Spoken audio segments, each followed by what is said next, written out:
Hi, I'm James Rowland. I'm a consultant gynaecologist here at Lancashire Teaching Hospitals. I've been running the laparoscopic simulation course here since 2016. We've got 6 delegates with us here today.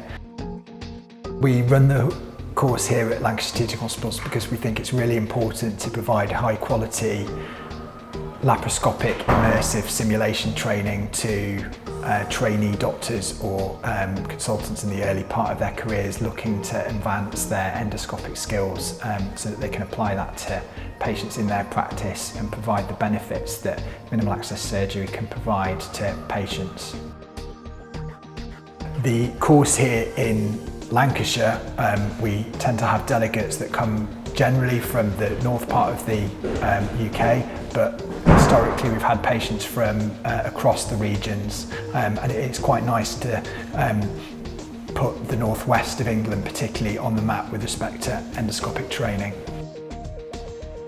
So the course is a laparoscopic course, so that means that we teach and train on principles of safety around minimal access surgery, so things like energy devices, the types of procedures that we do. So we've spoken about hysterectomy, about myomectomy, about adnexal surgery, so things like ovarian cysts and problems with the fallopian tubes.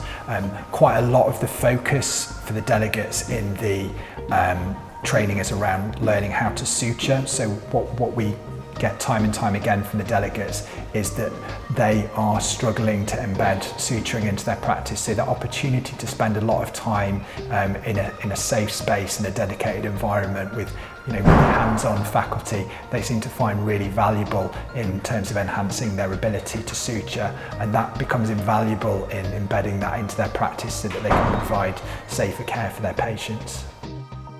The course here at Lancashire Teaching Hospitals is supported by a wide variety of industry partners. So we have a team here from Bova, we have a team here from Cooper Surgical, and we have support from Carl Storz. It's been really nice to see lots of different industry partners here supporting the course and obviously supporting the delegates, and they're able to bring their expertise with respect to their products so that we're able to provide that high standard of medical education here.